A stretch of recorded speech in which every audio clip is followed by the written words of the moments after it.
Nelson Rolihlahla Mandela was born on July 18, 1918, in the small village of Mbizo, in the Transkei region of South Africa. His birth came during a period of deep racial segregation and political unrest under colonial rule. The name, Rolihlahla, in Xhosa means, pulling the branch of a tree, which is often interpreted colloquially as, troublemaker. His father, Gadla Henry Mpakanyiswa, was a local chief and advisor to the Tembu royal family, while his mother, Nosekeni Fanny, provided strong moral guidance. Mandela grew up in a rural environment where the traditions of the Tembu people were central to daily life. His early years were filled with the customs, rituals, and oral histories that shaped his cultural identity. Despite the simplicity of village life, Mandela was exposed to the injustices faced by black South Africans under white minority rule. His family lived modestly, but his father's position in the Tembu Royal Council meant young Mandela witnessed important political discussions from an early age. When Mandela was just 9 years old, his father passed away from illness, an event that changed the course of his life. After his father's death, Mandela was placed under the guardianship of Chief Jongintaba Dalindyebo, the acting regent of the Tembu people. This arrangement was a mark of respect to Mandela's father and provided Mandela with the opportunity to live in the royal household. It exposed him to leadership traditions, decision-making processes, and the responsibilities of governance, planting seeds for his future political consciousness. Living in the royal household was a significant turning point for Mandela. He received better food, clothing, and educational opportunities than many rural children of his time. Yet, he remained humble, often performing chores and learning the discipline expected in Tembu traditions. Chief Jongintaba treated him like a son but also instilled in him the idea that leadership was a service to the people, not a privilege. This environment nurtured Mandela's appreciation for justice, fairness, and the collective responsibility of governance. Mandela's formal education began at a local mission school in Kunu. On his first day of school, a teacher gave him the name, Nelson, a common practice under the British colonial education system, which often replaced African names with English ones. This renaming symbolized the larger forces of colonialism that sought to erase indigenous identities. Mandela excelled in his studies, showing a strong aptitude for language and history, which would later play an important role in his speeches and political writings. After his early schooling in Kunu, Mandela moved to the Clarkberry Boarding Institute, a Wesleyan secondary school. Clarkberry exposed him to a broader world, both intellectually and socially. For the first time, he encountered students from different parts of the region, each bringing unique perspectives. His teachers emphasized discipline, Christian values, and academic excellence. Mandela also participated in sports, particularly long-distance running and boxing, developing both physical endurance and mental focus. This balance of academics and athletics helped shape his determination and resilience. In 1939, Mandela enrolled at the University College of Fort Hare, then the only residential university for black South Africans. Fort Hare was a hub for future African leaders, offering an intellectually stimulating environment. Mandela pursued a Bachelor of Arts degree, focusing on subjects like English, anthropology, and politics. It was here that he first encountered more radical ideas about African self-determination and political activism. However, his studies were interrupted when he became involved in a student protest against university policies. The protest at Fort Hare marked Mandela's first major act of defiance against authority. Alongside other students, he challenged the university's restrictive policies, which they believed suppressed student voices and limited freedom. The administration expelled Mandela for his participation. Rather than returning home defeated, he saw the incident as a learning experience about the costs of resistance. This early confrontation with institutional power deepened his belief that change required courage and sacrifice, even if it meant personal setbacks. Following his expulsion, Mandela returned briefly to the royal household. However, Chief Jongintaba had arranged marriages for both Mandela and his cousin Justice. Unwilling to accept an arranged marriage, Mandela fled to Johannesburg with justice in 1941. Arriving in the city was a culture shock. Johannesburg was a bustling, industrial metropolis filled with glaring inequalities between wealthy white suburbs and impoverished black townships. The move exposed Mandela to the harsh realities of urban racial segregation, reinforcing his awareness of systemic injustice. In Johannesburg, Mandela initially struggled to find stable work. He took jobs as a mine security guard and later as a clerk in a law firm run by white liberal attorneys. This law firm introduced him to influential political thinkers and activists, including Walter Sisulu, who became a lifelong friend and mentor. Sisulu encouraged Mandela to pursue a career in law and introduced him to members of the African National Congress, ANC. Through these connections, Mandela began to see organized political action as a path toward change. Mandela's introduction to the African National Congress, ANC, marked the beginning of his formal political activism. The ANC, founded in 1912, was committed to fighting racial oppression and advocating for the rights of black South Africans. Mandela attended meetings, learned about organizing protests, and developed his understanding of the political landscape.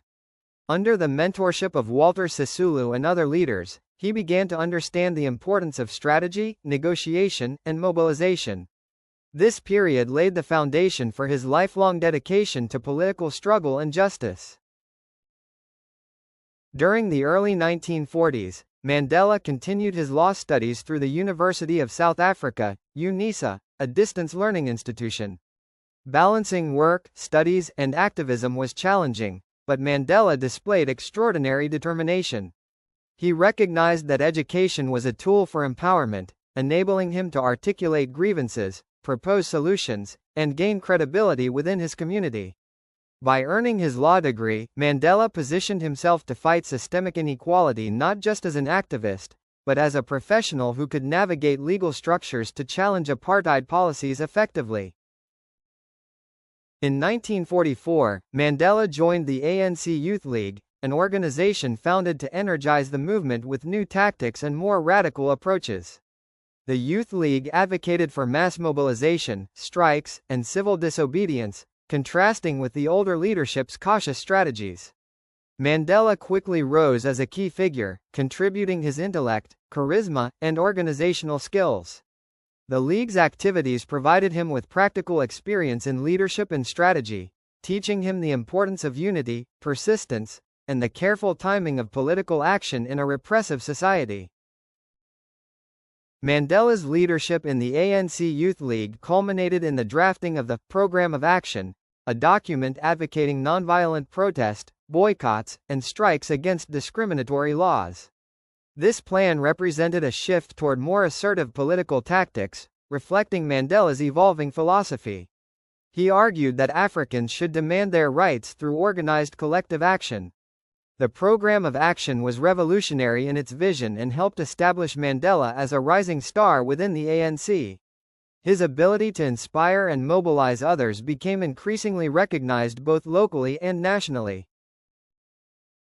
In 1948, the National Party came to power in South Africa, instituting the formal apartheid system, which codified racial segregation and oppression.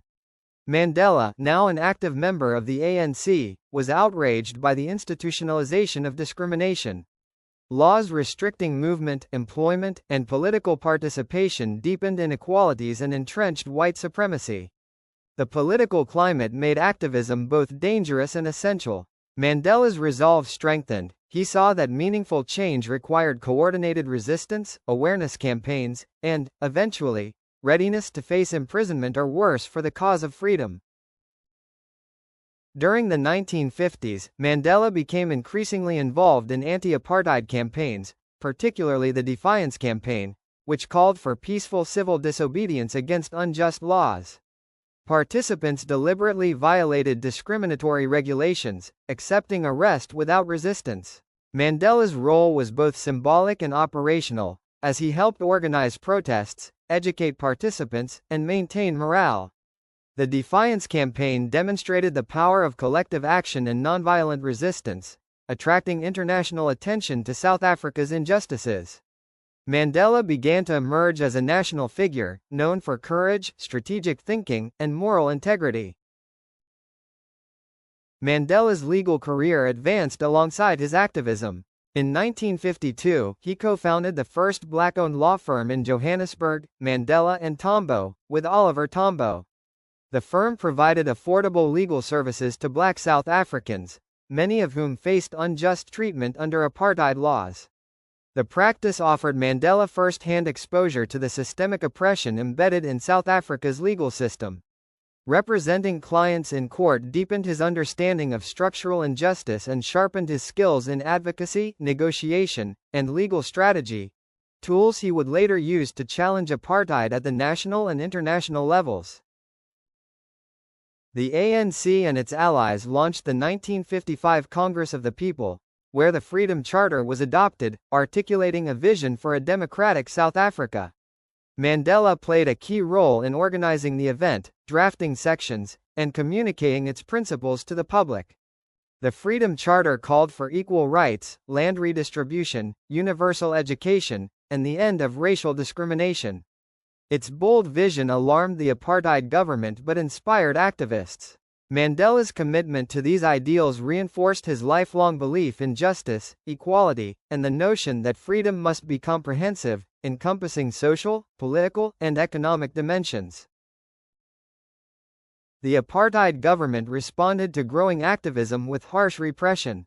Mandela, along with other leaders, faced repeated arrests, harassment, and legal restrictions. Despite these pressures, he remained steadfast, believing that justice demanded perseverance.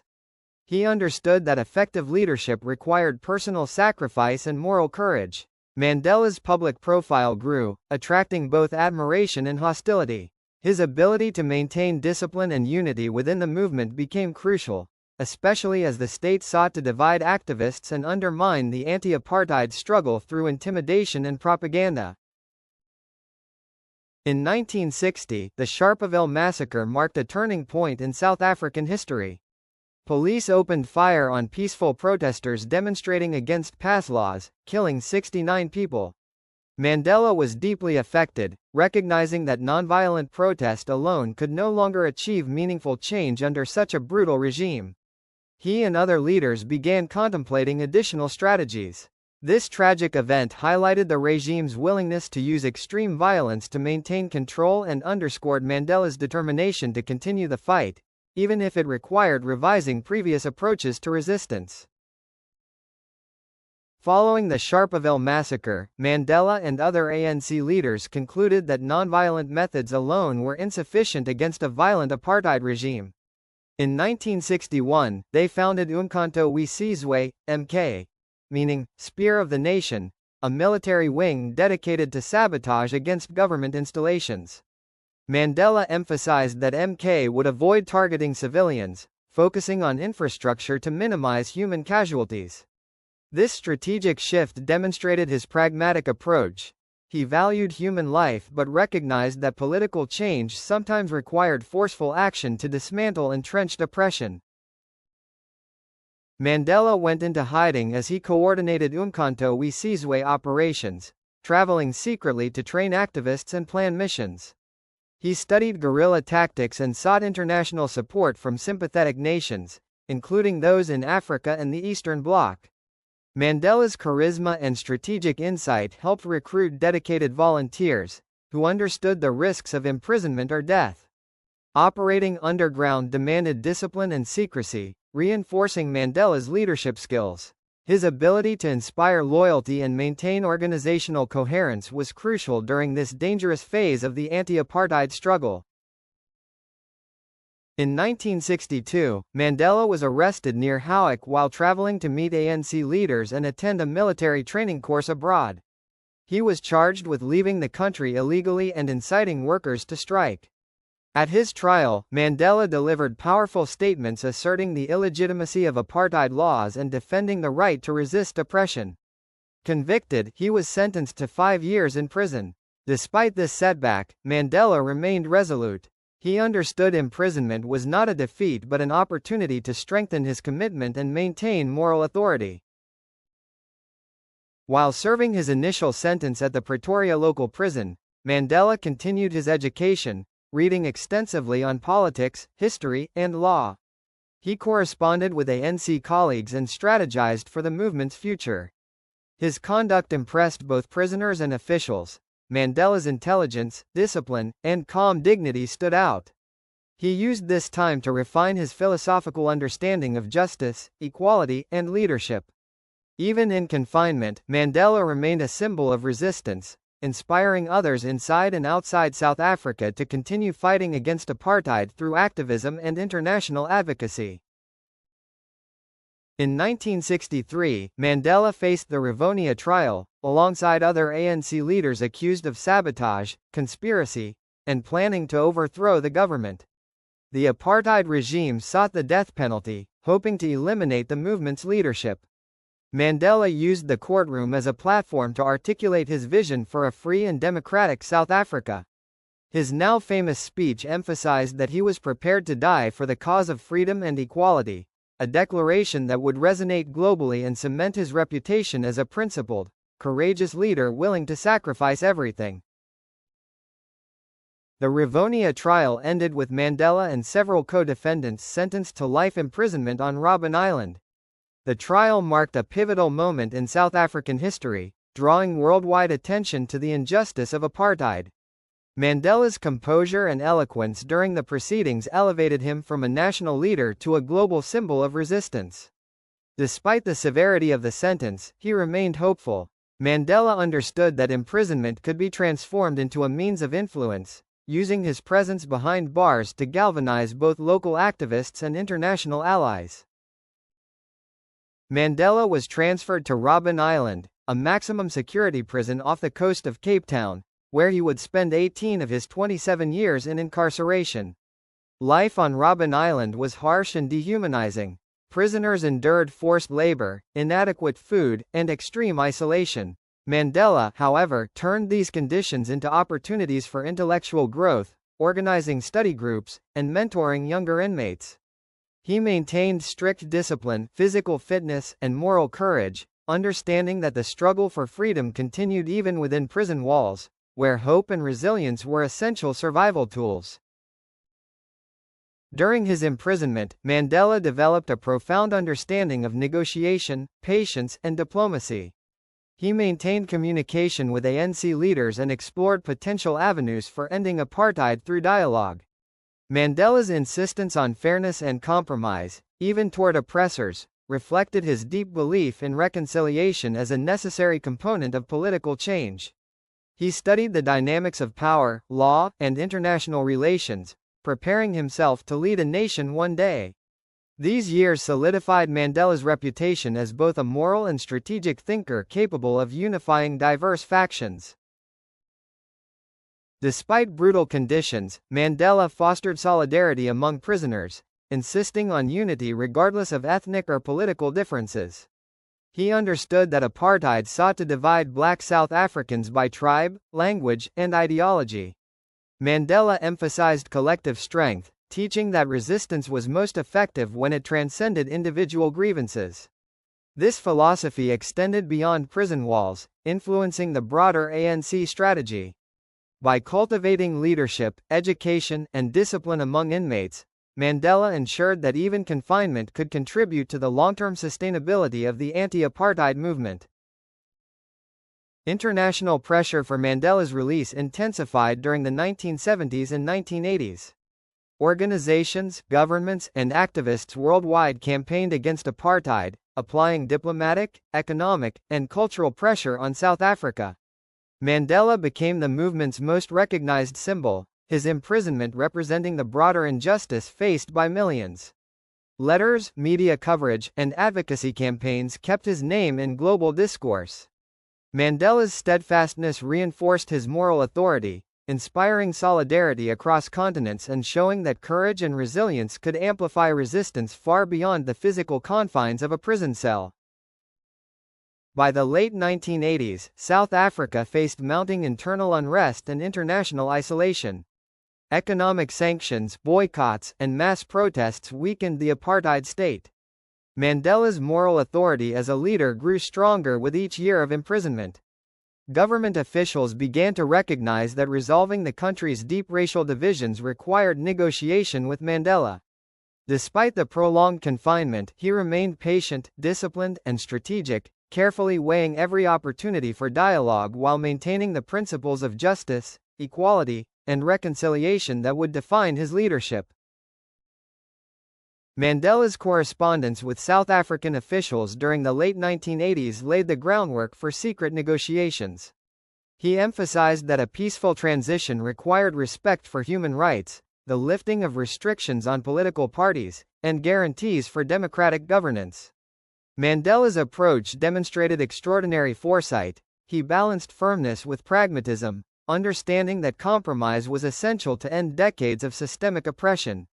These behind-the-scenes discussions were crucial in building trust between previously antagonistic parties and preparing the nation for the historic changes to come. On February 11, 1990, Nelson Mandela was released from Victor Verster Prison, near Cape Town, after 27 years of incarceration. The event was broadcast globally, symbolizing both the beginning of the end of apartheid and the triumph of resilience, moral courage, and perseverance. Mandela emerged with remarkable dignity and grace, wearing a light-colored suit and smiling broadly. Crowds of supporters gathered outside, celebrating not only Mandela's freedom but also the promise of a new South Africa built on equality, justice, and reconciliation. Upon release, Mandela immediately engaged in negotiations to dismantle apartheid and establish a democratic South Africa. He worked tirelessly with President F.W. de Klerk and other political leaders to craft agreements that would ensure a peaceful transition. Mandela's emphasis on dialogue, inclusivity, and mutual respect prevented the potential for large-scale civil conflict. His leadership during this period showcased a rare combination of patience, moral authority, and strategic vision. Mandela consistently reminded all parties that the ultimate goal was a unified, democratic nation. The early 1990s were marked by intense political negotiations, constitutional discussions, and nationwide campaigns for reconciliation. Mandela traveled extensively, meeting with diverse communities to build support for democratic reforms. He emphasized the importance of forgiveness, unity, and national healing. Mandela's speeches during this period resonated deeply, appealing to both victims and perpetrators of apartheid. By advocating for dialogue over retribution, he helped South Africa avoid widespread violence, setting an example for nations worldwide on how a deeply divided society could pursue justice without descending into chaos. In 1991, Nelson Mandela was elected president of the African National Congress, succeeding Oliver Tambo. His election reflected the confidence of the movement in his moral authority, strategic acumen, and ability to unite diverse factions. Mandela prioritized strengthening the ANC, ensuring it remained committed to principles of nonviolence, democracy, and social justice. Under his leadership, the ANC became a formidable political force capable of negotiating with the apartheid government and representing the aspirations of South Africans across ethnic, linguistic, and social divisions, preparing the path toward democratic elections. Mandela played a key role in drafting the interim constitution, which laid the groundwork for a multiracial democracy in South Africa. He insisted on inclusive provisions, guaranteeing rights for all citizens regardless of race, gender, or religion. Mandela's insistence on equality before the law, freedom of expression, and political participation reflected his lifelong commitment to justice. The interim constitution became a cornerstone of South Africa's transition, balancing the need for immediate reform with protections that would ensure long-term stability, preventing the resurgence of discriminatory policies. In 1993, Nelson Mandela and F.W. de Klerk were jointly awarded the Nobel Peace Prize for their efforts in ending apartheid and establishing a framework for democratic governance. The award recognized Mandela's decades-long struggle for equality and de Klerk's role in negotiating the transition. Mandela's acceptance emphasized reconciliation, national unity, and the importance of forgiveness in nation-building. The Nobel Prize solidified his global stature as a symbol of moral courage, inspiring generations to pursue justice, peace, and equality even in the face of seemingly insurmountable challenges. The historic 1994 general elections marked South Africa's first multiracial democratic vote. Mandela's African National Congress won a decisive majority, and he was inaugurated as the country's first black president on May 10, 1994. The inauguration was celebrated worldwide, symbolizing the triumph of justice over oppression. Mandela's presidency began with an emphasis on reconciliation, economic development, and national unity. He understood that the scars of apartheid could only heal through inclusive policies, symbolic gestures, and initiatives designed to foster understanding across deeply divided communities. One of Mandela's first acts as president was establishing the Truth and Reconciliation Commission, TRC, chaired by Archbishop Desmond Tutu. The TRC aimed to uncover human rights violations committed during apartheid, providing a platform for victims to tell their stories and perpetrators to seek amnesty. Mandela's support for the TRC demonstrated his belief in restorative justice rather than retribution. He recognized that healing a divided nation required transparency, acknowledgement of past wrongs, and the promotion of forgiveness, even toward those who had caused immense suffering. Mandela's presidency prioritized nation building and reconciliation, addressing both the psychological and material legacies of apartheid. He emphasized inclusive governance, appointing a cabinet representing multiple political parties and racial groups. Mandela encouraged dialogue across societal divisions, often meeting with former adversaries to promote unity. He believed that leadership required humility and accessibility, setting a personal example by engaging with citizens directly.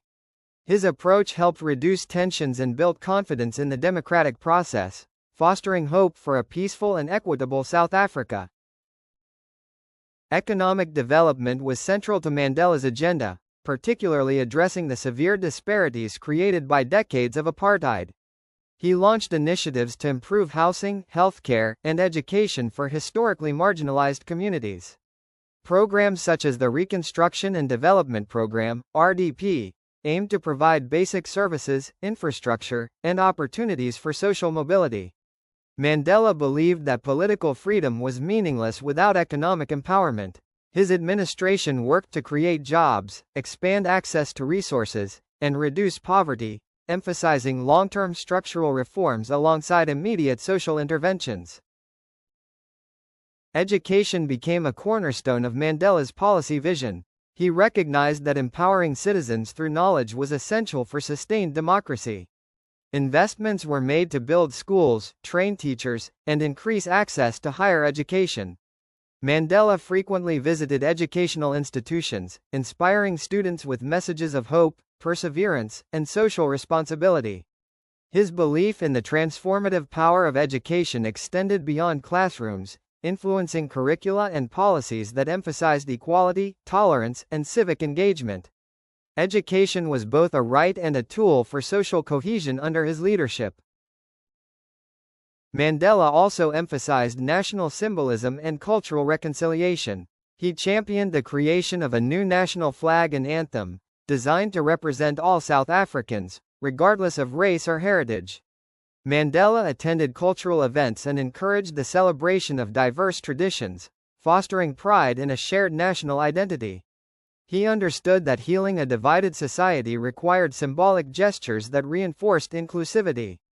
Through these efforts, Mandela helped cultivate a sense of belonging and common purpose, demonstrating that leadership involved both tangible reforms and the careful nurturing of collective identity. Healthcare reform was another priority during Mandela's presidency. The government worked to expand access to medical services, particularly in underdeveloped rural areas. Public health campaigns addressed HIV, AIDS, tuberculosis, and malnutrition. Mandela recognized that social inequality extended into health outcomes, and he sought to reduce preventable suffering through investment in hospitals, clinics, and community health initiatives. His leadership emphasized both preventive care and equitable access, reflecting his broader philosophy that justice encompassed not only political and economic rights but also fundamental human welfare. Mandela's foreign policy focused on fostering peaceful international relations and supporting liberation movements across Africa. He advocated for human rights and opposed authoritarian regimes. South Africa joined regional organizations such as the African Union, promoting diplomatic engagement, economic cooperation, and conflict resolution. Mandela also emphasized reconciliation with former adversaries abroad, leveraging his moral authority to strengthen international partnerships. His diplomatic efforts reflected his belief that South Africa's future depended not only on domestic unity but also on its active participation in building a stable, just, and cooperative global community. Sports played a symbolic and practical role in Mandela's nation-building strategy. He famously supported the 1995 Rugby World Cup, inviting predominantly white Afrikaners to celebrate a shared national achievement. Mandela's presence at matches wearing the Springbok jersey, historically associated with white nationalism, demonstrated his commitment to reconciliation. Sports became a vehicle for unifying South Africans across racial divides, illustrating that symbolic acts could complement political and economic reforms. Mandela understood that cultural events, when framed inclusively, could accelerate the healing of a fractured society. Mandela's presidency also faced criticism and challenges. Economic inequality persisted, and political tensions occasionally erupted in violence. Some activists felt the government's reforms were too gradual or insufficient. Mandela addressed these criticisms with humility and transparency, acknowledging shortcomings while emphasizing incremental progress. He remained committed to dialogue, negotiation, and principled compromise. Mandela's ability to maintain moral authority despite criticism reflected his dedication to reconciliation and nation-building, demonstrating that leadership required patience, resilience, and the capacity to endure scrutiny without losing sight of overarching goals. Mandela's focus on reconciliation extended to the truth about apartheid-era crimes. He encouraged former perpetrators to acknowledge their actions and victims to share their experiences. This approach, embodied in the Truth and Reconciliation Commission, allowed the nation to confront its painful past without descending into cycles of revenge. Mandela's emphasis on restorative justice rather than punitive measures reinforced his belief that forgiveness was a political as well as moral imperative. By promoting accountability and healing, he ensured that South Africa could pursue a more stable and inclusive future. In 1999, Mandela chose not to seek a second term as president, setting an example of democratic succession and the peaceful transfer of power. His decision reinforced the principle that leadership is a responsibility, not a privilege, and that institutions must endure beyond individual authority. Mandela's retirement allowed new leaders to emerge while preserving the integrity of the democratic process. Even after leaving office, he remained a global statesman, advocating for human rights, education, and conflict resolution, exemplifying that public service extended far beyond formal political power. After leaving the presidency, Mandela remained an influential global figure, dedicating himself to humanitarian causes and social justice initiatives. He focused on combating HIV, AIDS, poverty, and inequality, establishing the Nelson Mandela Foundation to support these goals. Mandela's post-presidential work emphasized advocacy, education, and community development. He traveled extensively, giving speeches, attending conferences, and meeting with world leaders to promote peace and equality. Even outside formal political office, Mandela's moral authority and charisma allowed him to influence global policy and inspire millions. Mandela's commitment to education remained central during his later years. He launched programs providing scholarships and improving educational infrastructure for disadvantaged communities. Mandela believed that access to quality education could break cycles of poverty and empower future leaders. Through the Nelson Mandela Foundation, he supported initiatives that encouraged critical thinking, civic engagement, and leadership development. Mandela's emphasis on education extended beyond academics. He promoted values of tolerance, equality, and social responsibility, understanding that holistic development was essential for creating sustainable, democratic societies. In addition to education, Mandela prioritized public health, particularly HIV/AIDS awareness and prevention. South Africa faced one of the world's highest rates of infection, disproportionately affecting marginalized communities. Mandela used his global stature to raise awareness, reduce stigma, and encourage international support for medical interventions. He partnered with organizations, governments, and activists to promote access to treatment and education. Mandela's advocacy highlighted the intersection of health, social justice, and human rights, demonstrating his holistic approach to leadership that addressed both immediate needs and structural inequalities. Mandela also worked to promote economic empowerment and entrepreneurship in post-apartheid South Africa. He supported initiatives that provided skills training, microfinance, and small business development, particularly for historically disadvantaged populations. Mandela understood that political freedom without economic opportunity could not ensure lasting equality. His emphasis on economic inclusion complemented broader social reforms, helping to create pathways for upward mobility.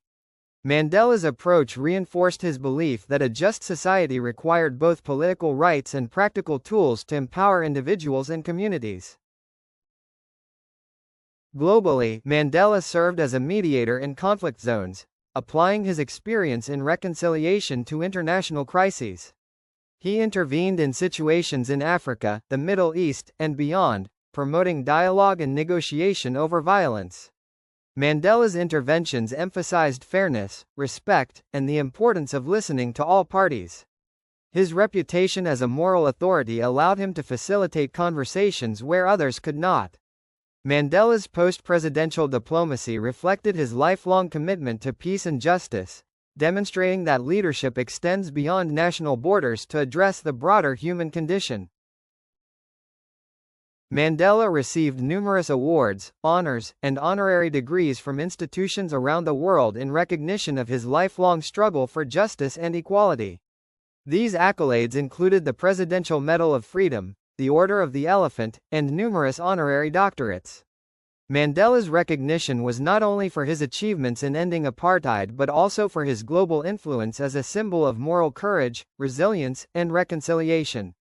He remained humble, consistently redirecting attention to collective efforts and the ongoing struggle for justice worldwide. Throughout his post-presidential life, Mandela remained deeply engaged in South Africa's political discourse. While avoiding partisan politics, he offered guidance to successive administrations, advocating policies that promoted equality, transparency, and social cohesion. Mandela encouraged civic participation, emphasizing that democracy required active involvement from all citizens. His ongoing presence in national debates reinforced the principles of accountability and ethical governance.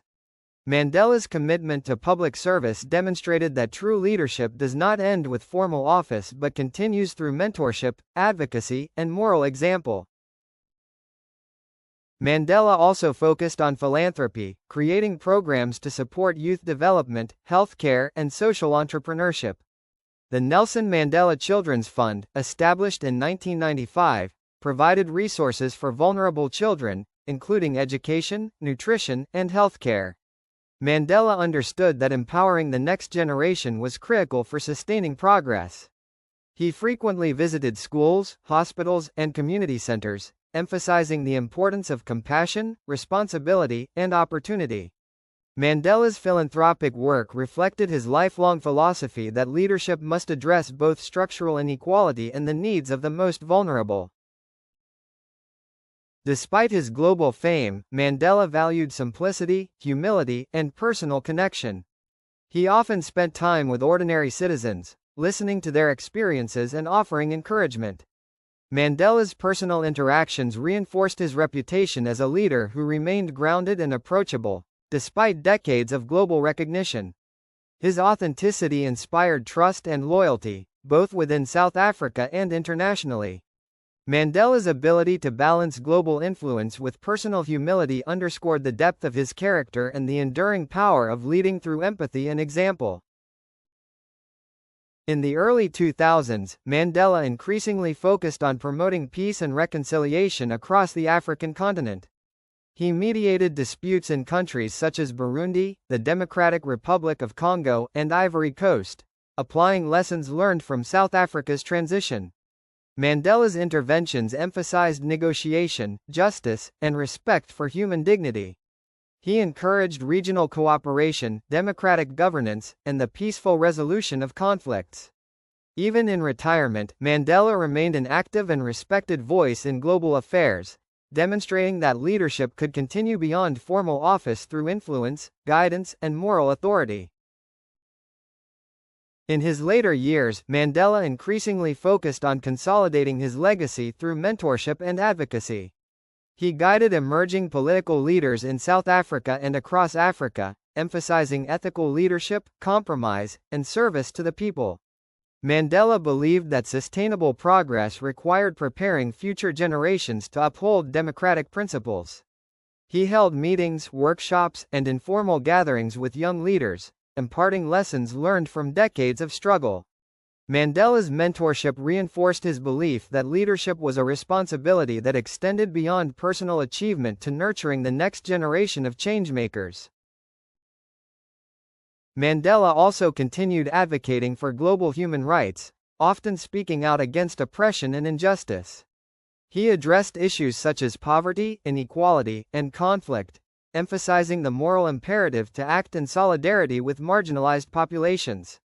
Mandela's speeches combined personal experience, historical insight, and ethical reasoning, inspiring both policymakers and ordinary citizens to prioritize justice and equality. His continued advocacy demonstrated that leadership is not bound by office or geography. Mandela's influence extended worldwide, promoting principles of fairness, dignity, and compassion for all humanity. In 2004, Mandela retired from public life, seeking to spend more time with his family and focus on personal health. Although he reduced his public engagements, he remained a highly respected figure, often consulted on critical issues by political leaders and international organizations. Mandela's retirement did not diminish his moral authority. His legacy and past achievements continued to shape discourse in South Africa and globally. Even in quieter years, Mandela exemplified humility and grace, demonstrating that a leader's influence often persists through character, reputation, and principled action. Throughout retirement, Mandela continued writing and reflecting on his life and political philosophy. His autobiography, Long Walk to Freedom, provided an in-depth account of his early years, activism, imprisonment, and presidency. The book highlighted his values of perseverance, justice, and reconciliation, offering insights into both personal and political struggles. Mandela's reflections reached millions worldwide, inspiring readers with his story of resilience and moral courage. Long Walk to Freedom remains a seminal work, providing historical documentation, philosophical reflection, and guidance for future generations seeking to create a just world. Mandela's personal life remained rooted in family, faith, and community. Despite public responsibilities and long periods of separation due to imprisonment, he nurtured relationships with his children and grandchildren. Mandela valued the support and guidance of family members, often emphasizing the importance of love, respect, and mutual care. His personal interactions reflected his broader philosophy that leadership must be grounded in empathy, humility, and human connection. Mandela's ability to balance public duty with private devotion demonstrated a holistic approach to life and leadership. Even in his advanced age, Mandela's commitment to peace, justice, and reconciliation remained unwavering. He continued issuing statements condemning violence and oppression, advocating for dialogue and nonviolent solutions in conflicts worldwide. Mandela's voice carried moral weight due to decades of principled action, personal sacrifice, and global recognition. His interventions often encouraged collaboration among leaders, promoted equitable solutions, and emphasized the ethical dimensions of governance. Mandela's ongoing influence reinforced the idea that principled leadership is timeless, transcending both age and formal authority. Mandela's approach to forgiveness and reconciliation remained central to his philosophy throughout life. He consistently demonstrated the power of understanding, dialogue, and empathy to heal fractured societies. Mandela publicly forgave those who had wronged him, setting an example for both victims and perpetrators. This commitment to restorative justice influenced global peace-building efforts and domestic policies in South Africa. Mandela's philosophy emphasized that societal healing requires both accountability and compassion, illustrating that moral courage is as crucial as political strategy in creating lasting harmony. The international community continued to honor Mandela for his contributions to human rights and social justice. Countries, institutions, and organizations worldwide celebrated his achievements through awards, honorary degrees, and public recognition. Mandela's life story inspired countless activists, leaders, and ordinary citizens to pursue justice, equality, and compassion.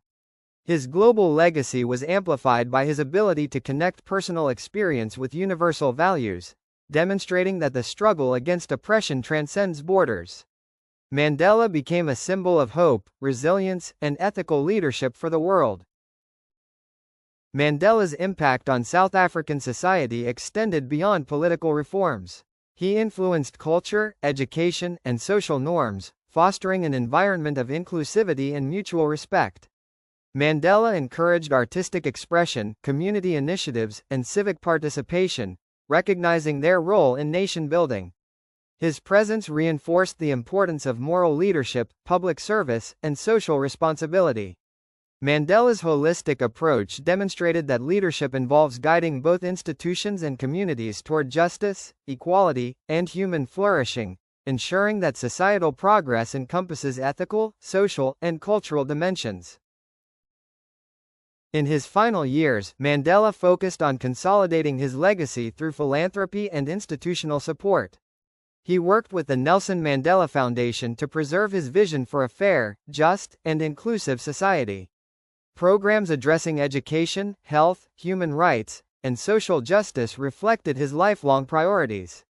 Mandela's emphasis on sustainable impact ensured that future generations could continue his work, building a society rooted in equality, compassion, and accountability. His careful planning demonstrated that leadership involves foresight, dedication, and a commitment to empowering others beyond one's lifetime. As Mandela aged, he increasingly limited public appearances, focusing on health and family. However, he remained a symbol of hope and moral authority, attending select events that aligned with his values. Mandela's presence at commemorations, conferences, and educational forums continued to inspire citizens and leaders alike. Even in semi-retirement, his speeches and interviews emphasized tolerance, equality, and civic responsibility. Mandela demonstrated that leadership was not merely about action but also about embodying principles consistently, reinforcing the ideals he had championed throughout his life. Mandela's health became a matter of public concern in the early 2010s, as he faced recurring respiratory infections and other age-related challenges. Despite his declining health, he remained mentally alert and engaged with ongoing social and political issues. Mandela's family and foundation maintained his legacy by continuing educational, health, and social programs he had championed. The public's affection for Mandela grew during this period, reflecting deep respect for his contributions and a shared sense of loss as the nation prepared to honor the life of a man whose influence had shaped a generation. Throughout these years, Mandela continued to advocate for reconciliation, social justice, and global cooperation. He communicated through speeches, letters, and symbolic appearances, urging leaders to prioritize dialogue over conflict. Mandela's influence extended to conflict resolution in Africa, the Middle East, and beyond, as his moral authority allowed him to mediate disputes and inspire cooperation. He emphasized that leadership required courage, empathy, and a long-term vision, highlighting that solutions to societal problems were rarely immediate but demanded patience, collaboration, and principled action. Mandela's commitment to youth empowerment remained a defining feature of his later life. He actively supported programs fostering education, leadership, and civic engagement among young people. Mandela believed that equipping the next generation with knowledge, critical thinking, and ethical guidance was essential for sustaining democracy and social progress. His personal interactions with students and young leaders inspired them to pursue social justice and ethical leadership. Mandela's philosophy emphasized that societal transformation depends on nurturing capable, compassionate, and responsible individuals who will carry forward the ideals of equality and human dignity. The Nelson Mandela Foundation, which he had established, became a critical vehicle for his post-presidential initiatives. The foundation promoted education, health, human rights, and leadership development programs across South Africa and globally. Mandela's vision guided the foundation's work, ensuring that his principles of justice, equality, and reconciliation continued to shape society. By institutionalizing his philosophy, Mandela created mechanisms to address systemic challenges, empower communities, and support human development. The foundation ensured that Mandela's legacy endured, influencing future generations and sustaining the transformative work he began. Mandela also remained a vocal advocate for HIV/AIDS awareness and treatment, particularly in South Africa. He supported initiatives to increase access to medication, reduce stigma, and educate communities about prevention. Mandela recognized the intersection of health, human rights, and social equity, emphasizing that public health crises disproportionately affect marginalized populations. His advocacy helped mobilize national and international attention, promoting policies and resources to combat the epidemic. Mandela's commitment demonstrated that leadership required addressing both immediate humanitarian needs and long-term structural inequities. Nelson Mandela's life stands as a testament to the extraordinary power of resilience, moral courage, and unwavering commitment to justice. From his humble beginnings in Kunu to leading South Africa out of decades of apartheid, Mandela's journey exemplified sacrifice, leadership, and reconciliation. He transformed personal suffering into a global symbol of hope, advocating forgiveness, equality, and human dignity. Mandela's legacy endures in democratic institutions, social justice movements, and the countless individuals inspired by his example, reminding the world that true leadership combines principle with compassion.